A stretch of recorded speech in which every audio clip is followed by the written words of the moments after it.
हारने से बेहतर जाएगी आम आदमी पार्टी। क्या रही आम आदमी पार्टी के हारने की वजह? क्या कांग्रेस रही आम आदमी पार्टी को हराने के पीछे की वजह?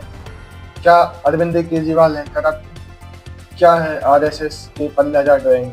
चलो दोस्तों, इस वीडियो में हम इन प्रश्नों के उत्तर देंगे। नमस्कार दोस्तों, स्वागत है। 27 साल बाद बीजेपी का दिल्ली विधानसभा पर कब्जा करना, आम आदमी पार्टी का अपने ही किला में ध्वस्त हो जाना, अरविंद केजरीवाल का परवेश वर्मा से करीब 4,500 वोटों से चुनाव हार जाना, मनीष सिसोदिया का तरविंद सिंह मालवा से 675 वोटों से चुनाव हार जाना, सोमनाथ भारती, सत्येंद्र जैन और सौरभ भारद्वाज जैसे आम आदमी पार्टी के दिग्गज मंत्रियों का चुनाव हार जाना आम आदमी पार्टी के भविष्य पर एक बड़ा प्रश्न चिन्ह लगाता है। चलो दोस्तों, देखते हैं क्या रही आम आदमी पार्टी के हार की वजह।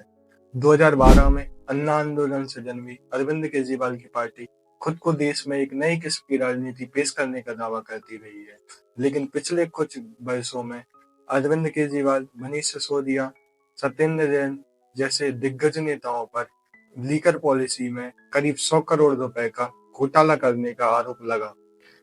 अरविंद केजरीवाल खुद को चप्पल पहनने वाला और आम आदमी बताने वाले नेता के तौर पर जाने जाते आए हैं, लेकिन कोरोना काल में 2021 में अरविंद केजरीवाल ने खुद के सरकारी बंगले को रिन्यू करने में करीब 45 करोड़ रुपए का खर्चा किया है। इससे जब दुनिया कोरोना से निपट रही थी तो ये आपदा वाले शीश महल बना रहे थे।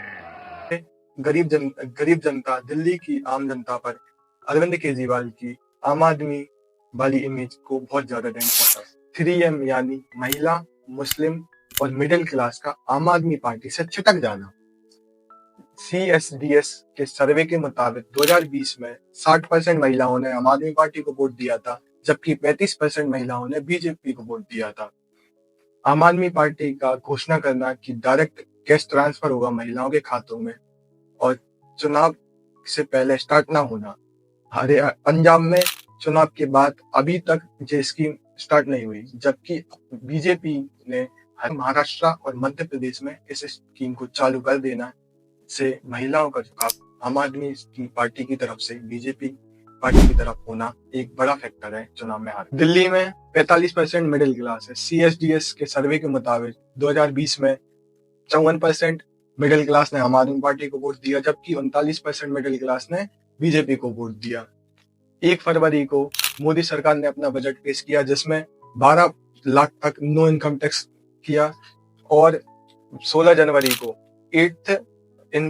8th वेतन आयोग को लागू कर दिया, जिससे दिल्ली की मिडिल क्लास बीजेपी की तरफ लामबंद हुई। 2011 की जनगणना के मुताबिक दिल्ली में 13% मुस्लिम आबादी है। मुख्यतः यह आबादी कांग्रेस को वोट देते आई है, लेकिन पिछले 10 साल में यह आबादी आम आदमी पार्टी को वोट देते आ रही है। CSDS के सर्वे के मुताबिक 2020 में 83% मुस्लिम आबादी ने आम आदमी पार्टी को वोट दिया। CA, NRC और संघ विभाग के मुद्दे पर केजरीवाल की चुप्पी और सॉफ्ट एंड हिंदुत्व को एक्सेप्ट करना के कारण ये मुस्लिम आबादी आम आदमी पार्टी से छिटकती जा रही है। मोदी जी ने अपनी रैली में आम आदमी पार्टी को ज्यादा टारगेट किया, कांग्रेस को कम टारगेट किया, क्योंकि उन्हें लगता था अगर कांग्रेस को टारगेट ना किया जाए और आम आदमी पार्टी को टारगेट किया जाए, जिससे आम आदमी पार्टी का कुछ वोट बैंक छिटक कर कांग्रेस की तरफ जाएगा और अल्टीमेटली बीजेपी को फायदा होगा। मोदी ने अपनी 5 रैलियों में कांग्रेस का मात्र 20 बार जिक्र किया, जबकि आम आदमी पार्टी का 178 बार जिक्र किया। मोदी जी ने अपनी रैलियों में बार बार बोला कि जो स्कीम चल रही है वो स्कीम चलती रहेंगी और जो स्कीम हम लोग घोषणा कर रहे हैं वो नई स्कीम इसमें एड ऑन, जिससे आम आदमी पार्टी का कांग्रेस से गठबंधन न करना। 14 सीट ऐसी हैं जहां पर आम आदमी पार्टी का हार का अंतर कांग्रेस को मिले वोट के अंतर से कम है।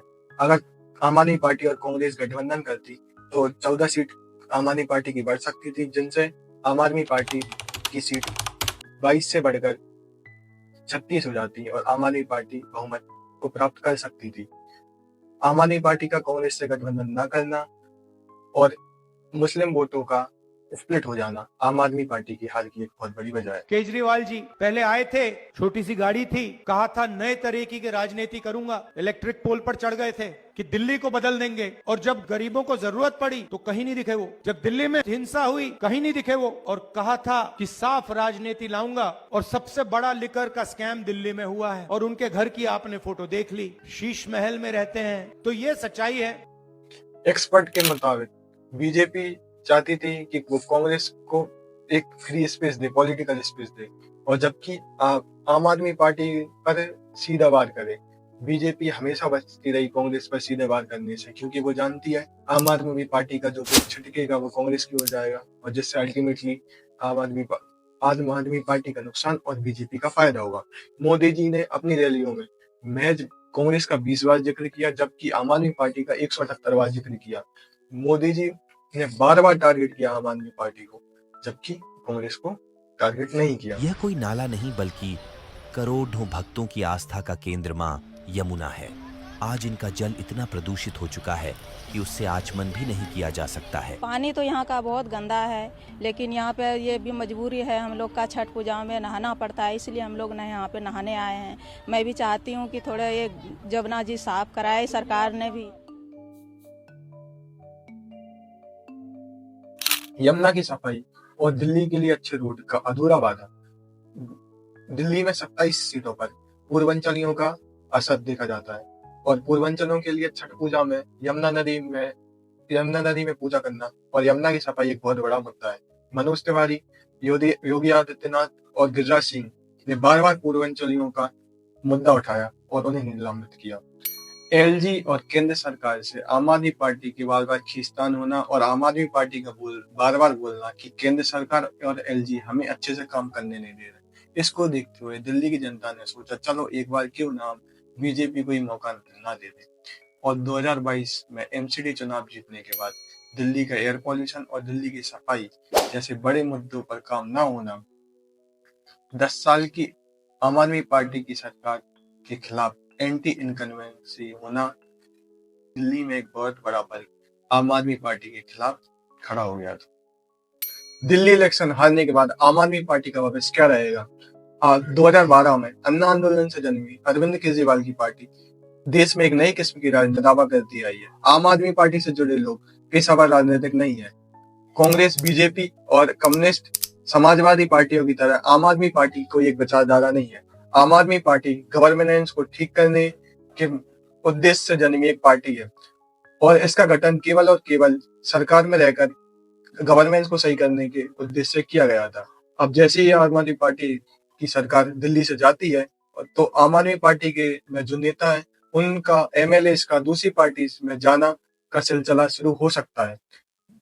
हाल ही के दिनों में 8 आदमी पार्टी के विधायकों ने आम आदमी पार्टी छोड़कर बीजेपी ज्वाइन की। अरविंद केजरीवाल ने 15 सितंबर को जिस दिन सीएम पद से इस्तीफा दिया था, उस दिन उन्होंने बोला था, और मैं तब तक सीएम की कुर्सी पे नहीं बैठूंगा जब तक जनता अपना फैसला ना सुना दे।